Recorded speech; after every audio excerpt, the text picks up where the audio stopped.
এই দেবকী নন্দন দাস এই নামটা তাকে মহাপ্রভু দিয়েছিলেন। এর পূর্ব নাম ছিল চাপাল গোপাল। এই দেবকী নন্দন দাসের পূর্বের নাম কি ছিল? চাপাল গোপাল। নবদ্বীপে একজন দাম্ভিক ব্রাহ্মণ, নাম তার চাপাল চন্দ্র বাগীশ। এই চাপাল চন্দ্র বাগীশ ইনি পরবর্তীকালে হলেন দেবকী নন্দন দাস। দেখুন একটু বৈষ্ণব অপরাধটা কেমন ভয়ঙ্কর হয়, আর কিভাবে বৈষ্ণব অপরাধ থেকে মুক্তি লাভ করে চাপাল গোপাল থেকে আবার দেবকী নন্দন দাস হওয়া যায়। এই আমরা সবাই এই ভক্ত কথা, এই কথা আমরা আগেও পুনরায় শ্রবণ করেছি। আজ আবার একটু গৌর কথায় আজ আমরা ধ্যান দেই। মহাপ্রভু দেখালেন যে বৈষ্ণব অপরাধ কত ভয়ঙ্কর হতে পারে। মহাপ্রভু প্রতিদিন শ্রীবাস অঙ্গনে হরিনাম কীর্তন করে। রাত্রবেলায় ঘরের দরজা বন্ধ করে মহাপ্রভু শ্রীবাস অঙ্গনে হরিনাম কীর্তন করে। আর দিনের বেলায় বহিরঙ্গ ভক্তদের নিয়ে নাম সংকীর্তন করেন। বহিরঙ্গ ভক্ত নিয়ে নাম সংকীর্তন, অন্তরঙ্গ ভক্ত নিয়ে রসয়াস্বাদন। যারা বহিরঙ্গ ভক্ত, যারা বোঝে না তত্ত্ব মাহাত্ম্য, তাদেরকে নিয়ে করতেন দিনের বেলায় নাম সংকীর্তন। আর যারা আমার মহাপ্রভুর অন্তরঙ্গ, তাদেরকে নিয়ে করতেন রস আস্বাদন। তাই সকলের কাছে সব কথা বলতে নাই। আপন ভজন কথা কহিবে না যথা তথা। বললে নিজের ভজনের কথা যথা তথা বলো না, ও মনের মতো উপযুক্ত পাত্র দেখে অন্তরঙ্গ ভক্তদের সাথে বলো, সবার বহিরঙ্গ ভক্তদের সাথে ও কথা বলো না, কারণ তারা বুঝবে না। তাই প্রতিদিন মহাপ্রভু শ্রীবাস অঙ্গনে তার অন্তরঙ্গ ভক্তদের নিয়ে ঘরের দরজা দিয়ে দরজা বন্ধ করে তারপরে রস আস্বাদন করত। কিন্তু এটা সবার ভালো লাগতো না। নবদ্বীপে এটা সবার ভালো লাগতো না। নবদ্বীপে তৎসময়ে ব্রাহ্মণ্যবাদের প্রাচুর্য ছিল। তৎসময়ে দুইজন পণ্ডিত, একজনার নাম তর্ক চূড়ামণি, আরেকজনার নাম তর্কালঙ্কার। এই তর্ক চূড়ামণি এবং তর্কালঙ্কার মহাপ্রভুকে মোটেই সহ্য করতে পারত না। একদিন সমস্ত ব্রাহ্মণ উঁচু বংশ যারা নবদ্বীপে আছে সবাইকে ডাকলেন, তর্ক চূড়ামণি আর তর্কালঙ্কার। তর্ক চূড়ামণি ভাবেন যে আমি শাস্ত্রে সব থেকে উঁচুতে আছি, তার জন্য তিনি চূড়ামণি, যে আমার থেকে আর বেশি শাস্ত্র কেউ জানে না। আর তর্কালঙ্কার ভাবেন যে আমার থেকে মাহাত্ম্য জগতে আর বেশি কেউ জানে না। তো এই দুইজন মহাপ্রভুকে মোটেও সহ্য করতে পারে না। শ্রীবাস অঙ্গনে প্রতিদিন রাত্রবেলায় দরজা বন্ধ করে মহাপ্রভু অন্তরঙ্গ ভক্তদের নিয়ে রস আস্বাদন করত। কিন্তু এ দুজন কিছুতেই সহ্য করতে না পেরে নবদ্বীপের সব ব্রাহ্মণ সমাজকে ডেকে বলছে, দেখো এরা কি শুরু করেছে, ওই গৌর নাকি রাধা কৃষ্ণের মিলিত রূপ। প্রত্যেক যুগে যুগেই যখন ভগবান এসেছে সবাই ভগবানকে চিনতে পারেনি। মহাপ্রভু যখন লীলা করেছে তখনও মহাপ্রভু যে ভগবান, এই তর্কালঙ্কার এই তর্ক চূড়ামণি এরা চিনতে পারেনি যে মহাপ্রভু সাক্ষাৎ ভগবান। ভগবান শ্রীকৃষ্ণ যখন লীলা করেছিল, মহাভারত পড়ে দেখবেন লক্ষাধিক চরিত্র। এই লক্ষ অধিক চরিত্রের ভিতরে মাত্র 18 জন বুঝতে পেরেছিল কৃষ্ণ স্বয়ং ভগবান। চিন্তা করেছেন? হ্যাঁ, তো আজ চৈতন্য মহাপ্রভু যখন কলিযুগে অবতীর্ণ হলেন, হ্যাঁ, তারা বুঝতে পারলেন না যে সাক্ষাৎ মহাপ্রভুই হলো ভগবান।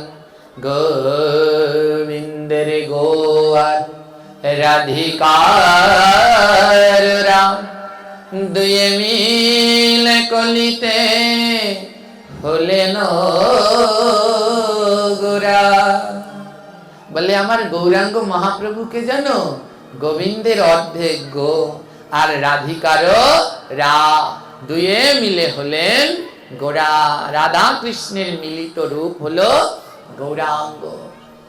তর্কালঙ্কার আর তর্ক চূড়ামণি সবাইকে ডেকে বলছে, দেখেছো দেখেছো নবদ্বীপের কি হেন অবস্থা। ওই জগন্নাথ মিশ্রের ছেলে সে নাকি রাধার কৃষ্ণ দুজনে মিলে হয়েছে, সহ্যই করতে পারছে না। এই যে বললাম 6 প্রকারের বৈষ্ণব অপরাধের একটা হলো যে বৈষ্ণবদেরকে সহ্য করতে না পারা। তারা সহ্য করতে পারছে না। দেখো ওরা দরজা বন্ধ করে ওই খোল করতাল বাজিয়ে কীর্তন করে। ওদের খোল করতাল গুলো খুব খারাপ। হ্যাঁ, বলে ওদের খোল করতাল গুলো বড় খারাপ। ওই খোল করতাল গুলো কি বলে জানো? মানে ভুল শিখাচ্ছে। তর্কালঙ্কার আর তর্ক চূড়ামণি সবাইকে ভুল শিখাচ্ছে। বলছে শোনো, ওই যে ওদের খোল করতাল আছে, ওই খোল করতাল গুলো কি বলে জানো? ওগুলো শুধু লোক ঠকিয়ে খাওয়ার কথা বলে। অন্য সবাই বলে বুঝলাম না। বলে দেখো তোমরা কান পাতো, ওই খোলের ডান দিক কি বলছে। হ্যাঁ, যখন খোল বাজে ওরা তো আর ভগবানের নাম শুনতে পায় না। হ্যাঁ, বাজে কানে ভগবানের কথা বাজে না, বাজে কানে বাজে না। যাদের কান বাজে তাদের কানে বাজে না। ওই যে খোল বাজছে ওরা শুনতে পাচ্ছে। খোল বলে কি জানো? বলে দে দই দে দই, দে দই দে দই, দে দই দে দই, দে দই দে দই। খোলের ডান দিক কি বলে? দে দই দে দই।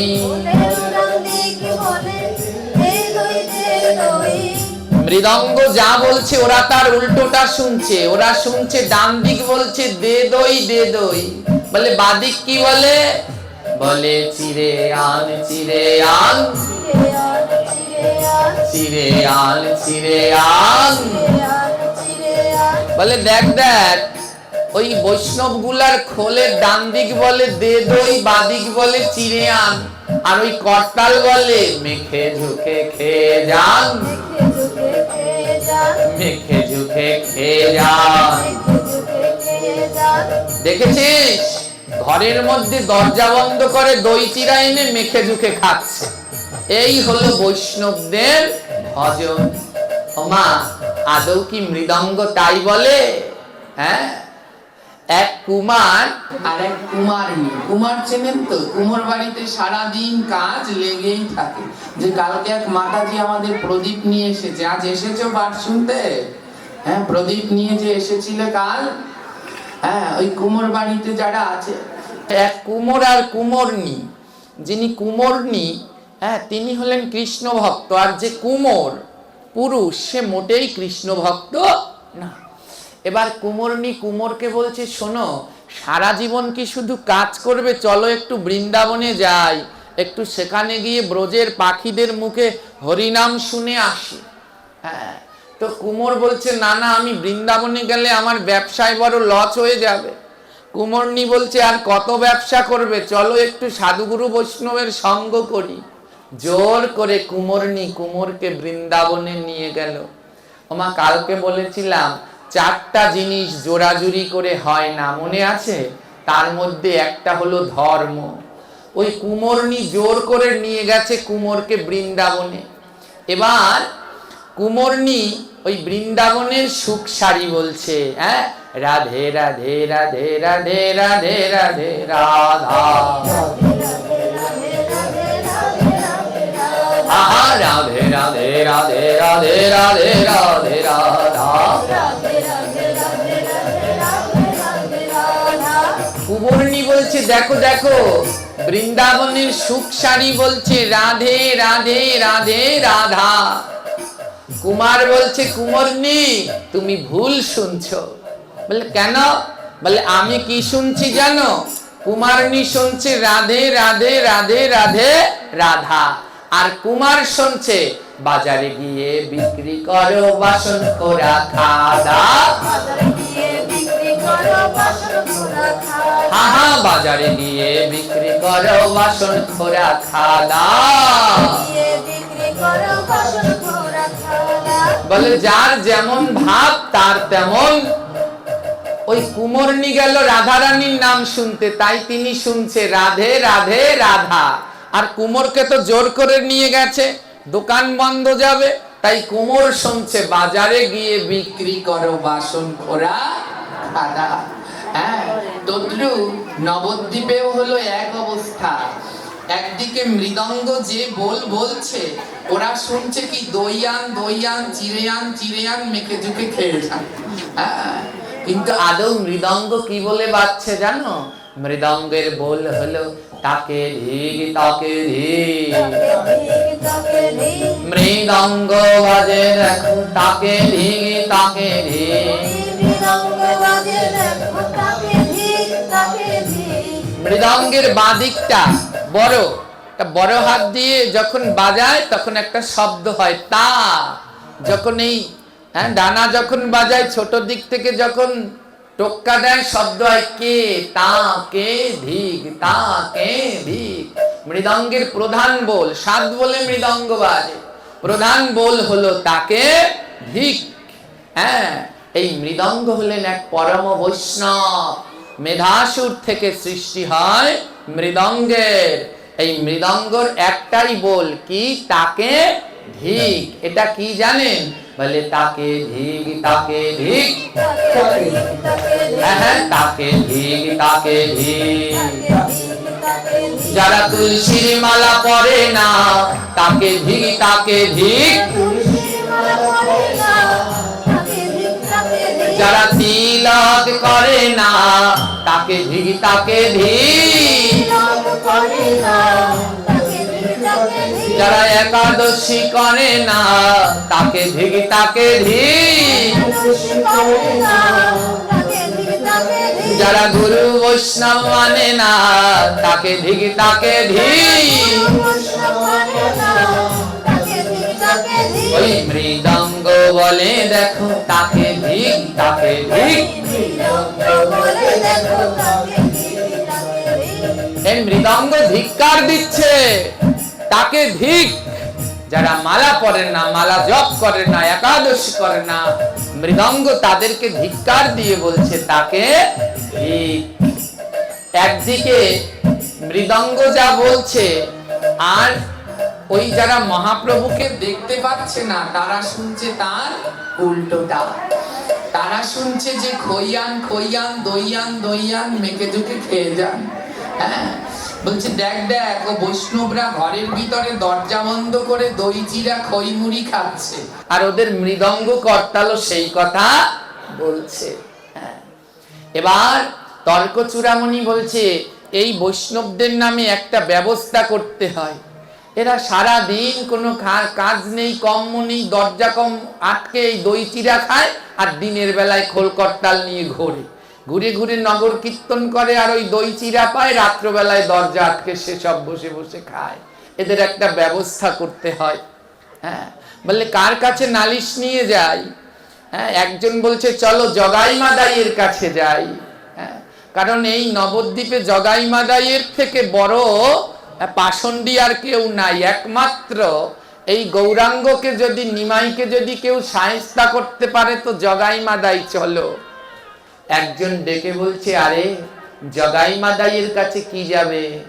যে জগাই মাদাইয়ের মন এত কঠিন ছিল, নিতাই কি যেন গিয়ে প্রেম দিল, সেই জগাই মাদাই আজ 2 লক্ষ নাম জপ করে।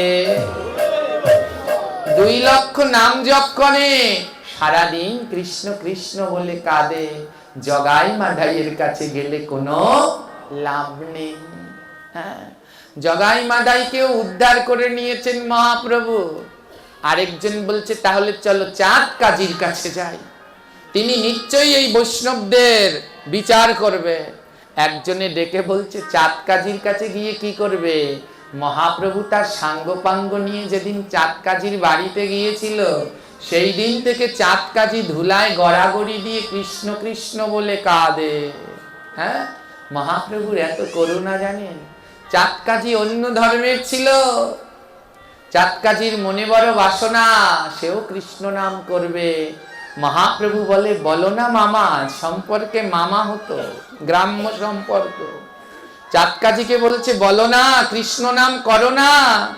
চাঁদ কাজী বলছে ও গৌর, অনিমাই, আমি যদি কৃষ্ণ নাম করি, আমার ধর্মের কেউ তো আমি মরলে পরে আর আমার কবর দেবে না।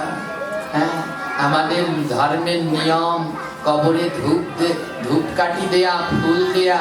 আমি যদি তোমাদের ধর্মের কৃষ্ণ নাম করি, আমাকে তো আর আমাদের ধর্মের কেউ কবরও দেবে না, আমার কবরে কেউ ফুলও দেবে না, ধূপকাঠিও দেবে না। মহাপ্রভু বললেন চাঁদ কাজীকে মামা, তুমি কৃষ্ণ নাম করো। যে গোবিন্দের কথা ভাবে, গোবিন্দ তার কথা ভাবে। চাঁদ কাজী সেই দিন সমস্ত কিছু ভুলে গিয়ে দুই বাহু তুলে গৌর গৌর হরি হরি।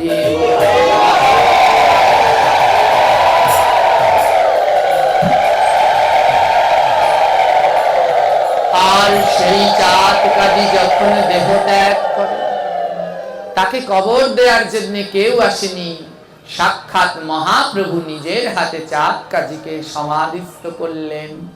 এবং চাঁদ কাজীকে সমাধি কবর দিয়ে তারপরে চাঁদ কাজীর কবরের উপরে মহাপ্রভু একটা চাপা ফুলের গাছ লাগিয়ে দেয়। এ জগতে সব থেকে যেই ফুলে ঘ্রাণ বেশি, চাপা, কাঠগোলাপ।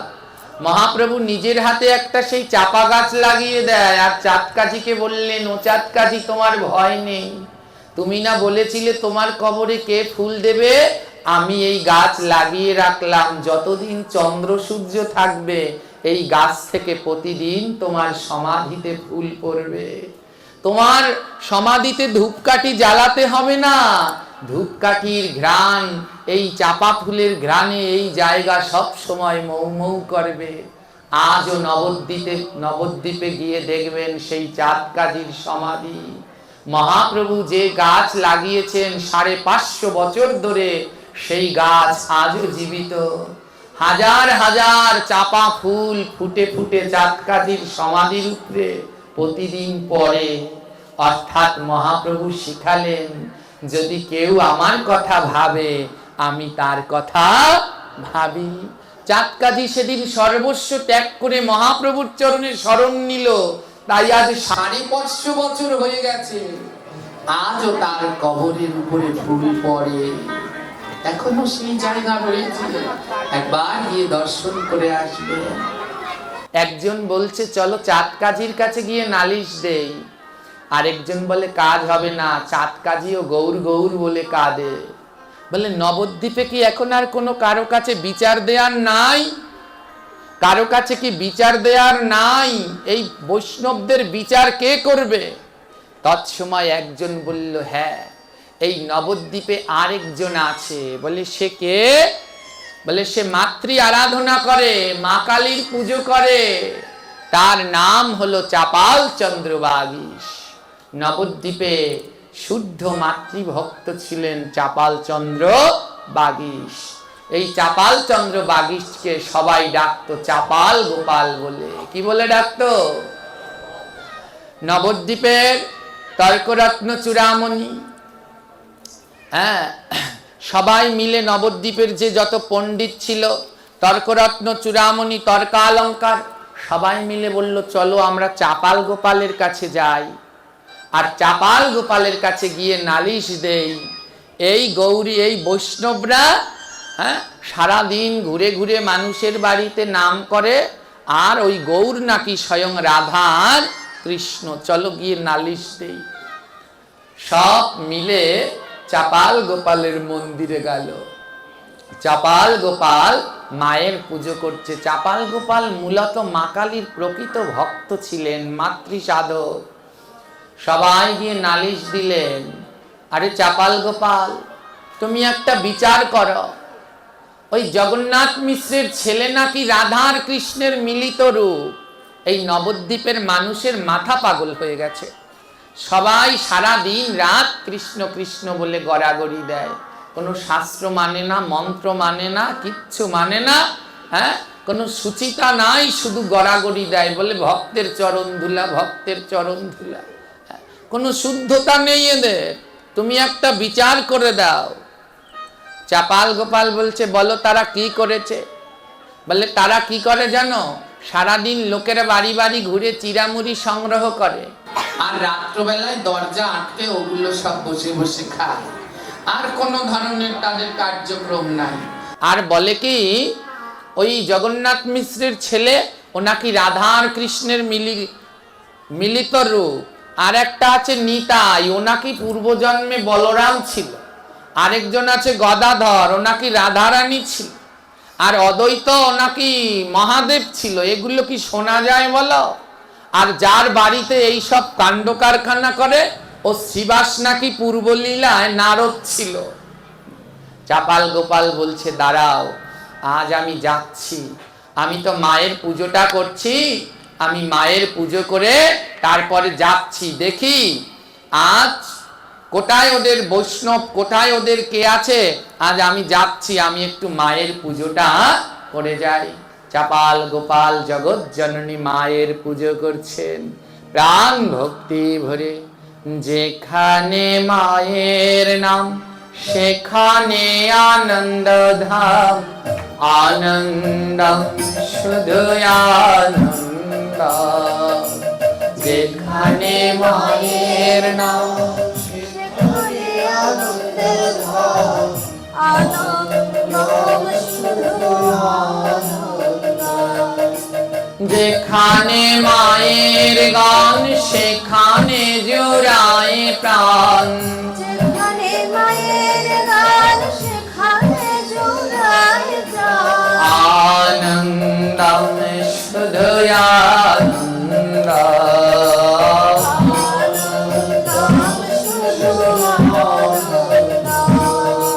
যেখানে মায়ের নাম সেখানে আনন্দ ধাম, আনন্দ শুধু আনন্দ।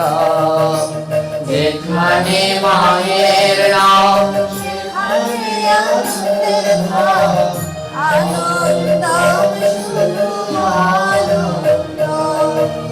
যেখানে মায়ের কথা জুড়ায় সকল ব্যথা,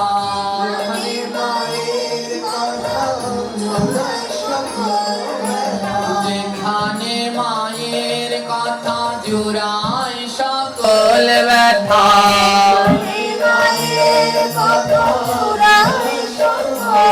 হে আনন্দ শুধু আনন্দ। হরি বল।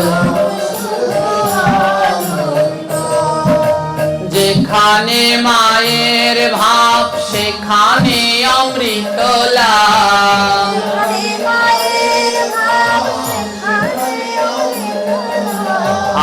আনন্দ শুধু আনন্দ।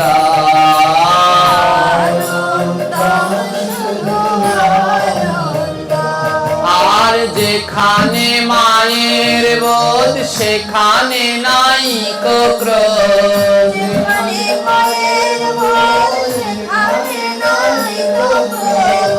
আনন্দ শুধু আনন্দ।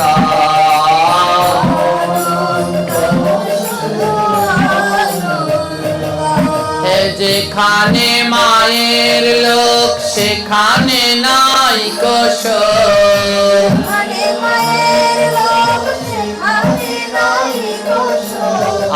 আনন্দ শুধু আনন্দ।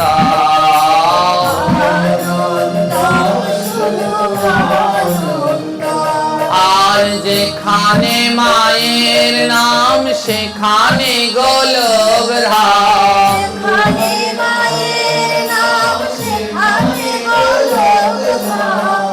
আনন্দ শুধু আনন্দ।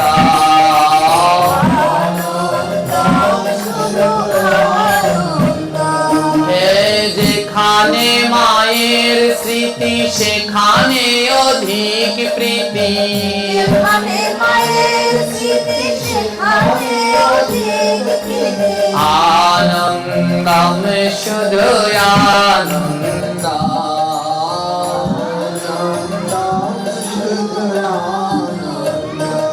আর যেখানে মাকে পাওয়া ঘুচাই সকল যাওয়া মানে মাকে পাওয়া ঘুচায় সকল যাওয়া আনন্দম শুধু আনন্দ আনন্দ শুধু আনন্দ আর যেখানে মায়ের ভোগ সেখানে নাই করো যেখানে মায়ের ভোগ সেখানে নাই করো আনন্দম শুধু আনন্দ আনন্দ শুধু আনন্দ এ যেখানে মায়ের ধুলি সেখানে অধুর বলে যেখানে মায়ের ধুলি সেখানে অধুর বলে যেখানে মায়ের ধুলি সেখানে মধুর গুলি যেখানে মায়ের ধুলি সেখানে মধুর বলে আনন্দম শুধু আনন্দ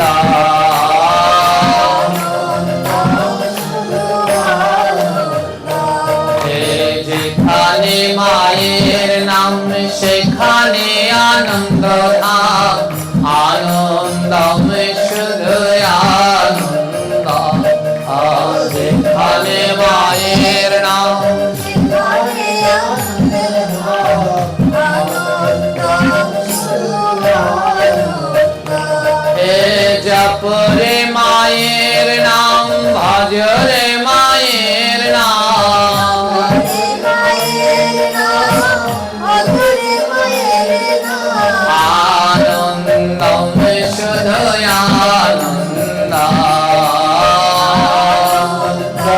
শুধু আনন্দ জয় মা জয় মা জয় মা জয় মা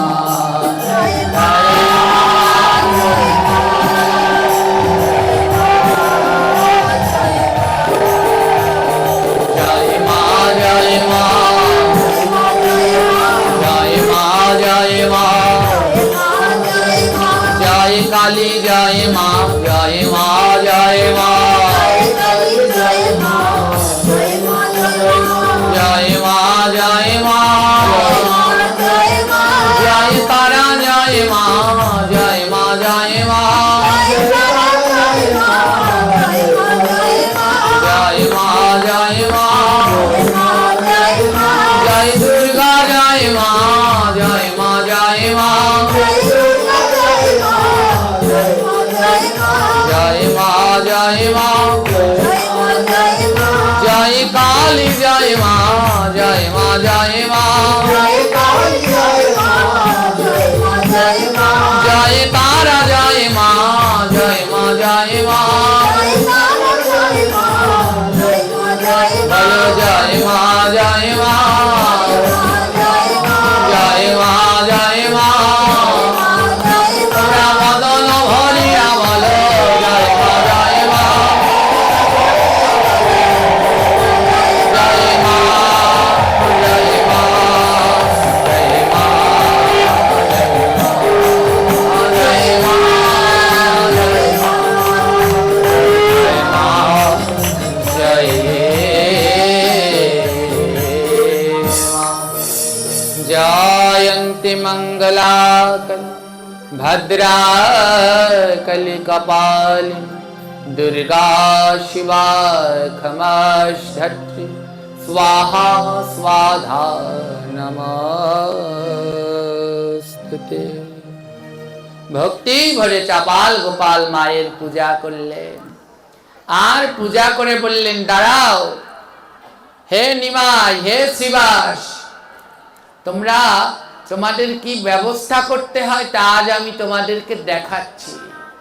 চাপাল গোপাল কি করলেন, সঙ্গে করে একটা পাঁঠার কাটা মাথা নিলেন, আর রক্ত, লাল জবা ফুলের মালা, সিঁদুর, আর কি করলেন, মাংস আর মদ নিলেন, যেগুলো বৈষ্ণব শাস্ত্র অনুসারে সম্পূর্ণ নিষেধ। এই সমস্ত দ্রব্য নিয়ে চাপাল গোপাল গভীর রাত্রবেলায় শ্রীবাস অঙ্গনে গেলেন।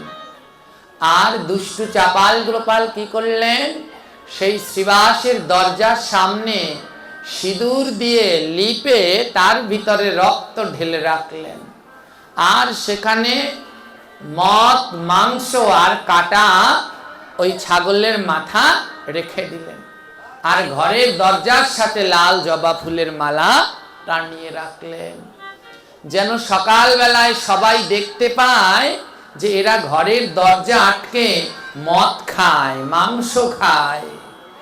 বৈষ্ণবদের নামে এই নিন্দা ছড়ানোর জন্যে চাপাল গোপাল সেই ঘরের দরজার সামনে মদ মাংস রেখে দিল।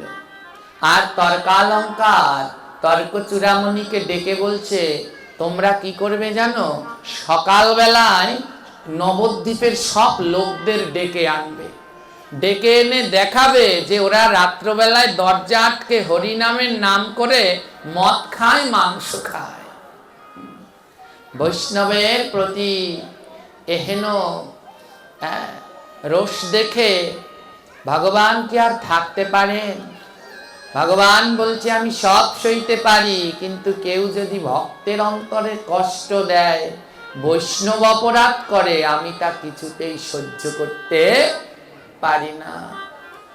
দুষ্টু চাপাল গোপাল রাতের অন্ধকারে মদ, মাংস, সিঁদুর, জবা ফুল এনে শ্রীবাসের অঙ্গনের সামনে রেখে চলে গেলেন। আর সারা রাত্র ধরে মহাপ্রভু ভক্তদের নিয়ে অন্তরঙ্গ সঙ্গ করলেন। যখন ব্রহ্ম মুহূর্ত হলো, মহাপ্রভু ভক্তদের ডেকে বলছে, চলো ভক্ত, এবার আমরা নগর সংকীর্তনে বের হই। সকাল হয়ে গেছে তো, চলো আমরা জীবের দ্বারে দ্বারে কৃষ্ণ নাম গাইব। মহাপ্রভু সবাইকে ডেকে বলছে, চলো আমার সাথে সাথে গাও। ভজ শ্রী কৃষ্ণ, কহ শ্রী কৃষ্ণ, লহ শ্রী কৃষ্ণের নাম রে। ভজ শ্রী কৃষ্ণ, লহ শ্রী কৃষ্ণ, লহ শ্রী কৃষ্ণের নাম রে। ও ভক্তরা সবাই গাও, কারো মুখ যেন বন্ধ না থাকে, বলো বলো। ভজ শ্রী কৃষ্ণ, লহ শ্রী কৃষ্ণ, লহ শ্রী কৃষ্ণের নাম রে। ভজ শ্রী কৃষ্ণ, লহ শ্রী কৃষ্ণ, লহ শ্রী কৃষ্ণের নাম রে। যে জানা শ্রী কৃষ্ণ বলে, সে হয় আমার প্রাণ রে। যে জানা শ্রী কৃষ্ণ বলে, সে আমার প্রাণ রে। বল শ্রী কৃষ্ণ, ভজ শ্রী কৃষ্ণ, কহ শ্রী কৃষ্ণের নাম রে। ভজ শ্রী কৃষ্ণ, ভজ শ্রী কৃষ্ণ, ভজ শ্রী কৃষ্ণের নাম রে। মহাপ্রভু সবাইকে বলছে, বলো না কৃষ্ণ নাম। পাশে দাঁড়িয়ে গদাধর বলছে, ওগো, এ কৃষ্ণ বললে আমাদের ভালো লাগে না। মহাপ্রভু বলছে, তাহলে কি ভালো লাগে? গদাধর বলছে, তুমি যেরকম গাইছো আমরা ওরকম গাইতে পারবো না। বললে কিরকম গাইবে? গদাধর গাইলেন, ভজ শ্রী গৌর, কহ শ্রী গৌর, লহ শ্রী গৌরের নাম রে। ভজ শ্রী গৌর, ভজ শ্রী গৌর, লহ শ্রী গৌরের নাম রে। হে বল শ্রী গৌর ভজ শ্রী গৌর কহ শ্রী গৌরের নাম রে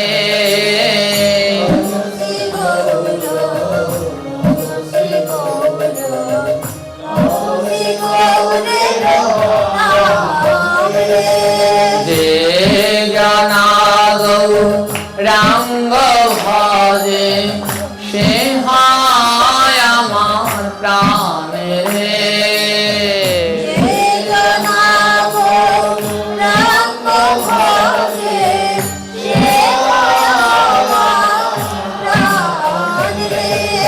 ভজ গৌরাঙ্গ ভজ গৌরাঙ্গ লহ গৌরাঙ্গের নাম রে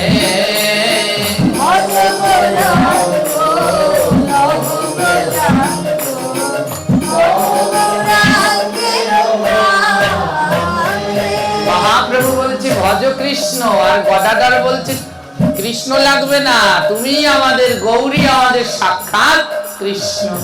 এই গদাধর বলছে ও ভক্তরা তোমরা সবাই গৌরাঙ্গ বলো, আর গৌরাঙ্গ বললে রাধা কৃষ্ণ দুইজনকেই বলা হয়ে যাবে। গদাধর বলছে শোনো, প্রভাত কালে দুবাহু তুলে যে বলে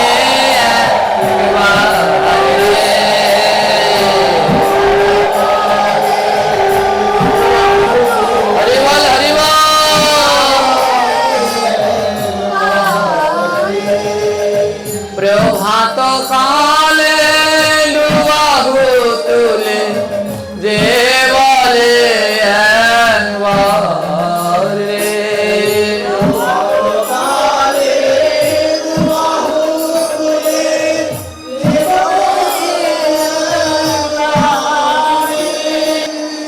আমি হই তার সে হায় আমার জনমে জনম রে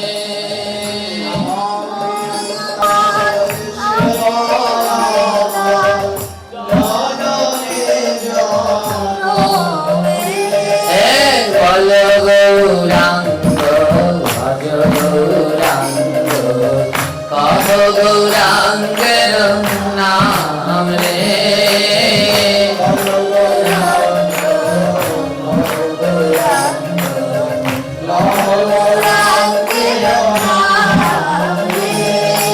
মহাপ্রভু বলছে শিবাস তাড়াতাড়ি যাও, দরজা খোলো, আমরা সবাই নগরে কীর্তন করতে যাব।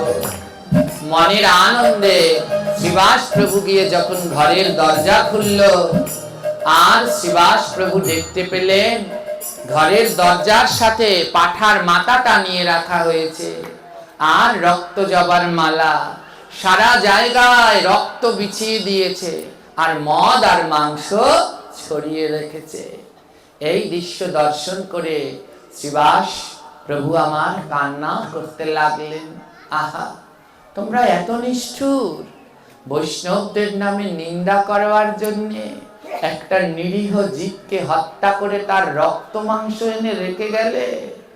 শ্রীবাস প্রভু আমার দুই নয়নে জল অঝোর ধারায় কাঁদতে লাগলো। হায় রে, এমন চৈতন্য মহাপ্রভুকে পেয়েও তোমরা চিনতে পারলে না, যে কাউকে মানলো না, দুরাচারী পাষণ্ডী চণ্ডাল কাউকে মানলো না, অকাতরে সবাইকে কৃষ্ণ প্রেম দিল, আর তার নামে দুর্নাম রটাতে তোমরা মদ মাংস রেখে গেলে। এ তো ঘোর অপরাধ করলে। মহাপ্রভু যদি জানতে পায় তাহলে তো প্রভু খুব কষ্ট পাবে। তাই শ্রীবাস ঠাকুর আমার কি করলেন, পাশ থেকে একজনকে ডেকে এনে বলছে তাড়াতাড়ি এগুলো পরিষ্কার করে দাও, যদি মহাপ্রভু দেখে ফেলে মহাপ্রভুর ভারী কষ্ট হবে। একজনে তাড়াতাড়ি করে সেই মদ মাংস রক্ত পরিষ্কার করে দিলেন, কিন্তু শ্রীবাসের দুই নয়নের জল আর থামছে না।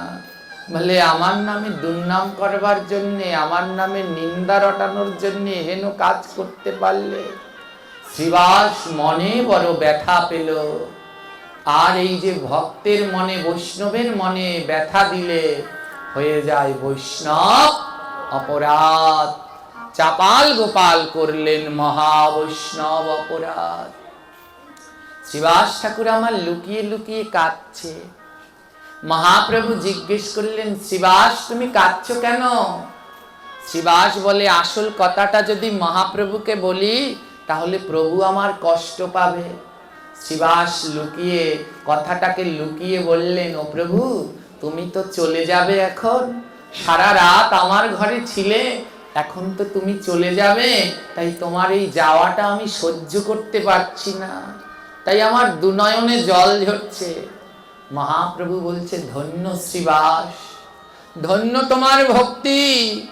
যারা তোমার নামে এমন বদনাম রটালো, তুমি তাদের কাছে আমার নামে নালিশ না দিয়ে তোমার অন্তরের ব্যথা অন্তরে রেখে তাদের বাঁচানোর জন্য চেষ্টা করলে। ধন্য তোমার প্রেম ভক্তি। এই হলো মা বৈষ্ণবের চরিত্র। যদি তাদের নামে কেউ নিন্দা করতেও রটায়, কিন্তু তারা তাদেরকে বারবার ক্ষমা করে দেয়। মহাপ্রভু জানে না এমন কিছু আছে? মহাপ্রভু তো সব জেনে গেছেন।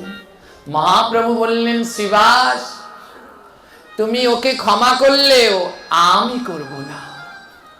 ও এত অত্যাচার করেছে, হ্যাঁ, তোমার নামে নিন্দা রটানোর জন্য, ভক্তদের নামে নিন্দা রটানোর জন্য মদ মাংস রেখে গেছে। তাই আমি মহাপ্রভু বললাম, ওই চাপাল গোপালের কোনো ক্ষমা হবে না। ও বৈষ্ণব অপরাধ করেছে, ওকে শাস্তি অবশ্যই পেতে হবে। মহাপ্রভু সপার্ষদে শ্রীবাস অঙ্গন থেকে গমন করলেন। আর দুঃখী শ্রীবাস তার শ্রীবাস মন্দিরে বসে নয়ন জলে ভাসতে লাগলো। আর মহাপ্রভুর চরণে প্রণাম করে বলছে, হে গৌর, তোমার এই দয়ার অবতারে একজনেও বাদ যায়নি, সবাই উদ্ধার হলো। যেই পাষণ্ডী এই পাপের কাজ করেছে, হে গৌর, ও যেন একদিন উদ্ধার হয়ে যায়। আজও যে নামের বিরোধিতা করছে, একদিন সে যেন এই নামে মাতোয়ারা হয়ে যায়।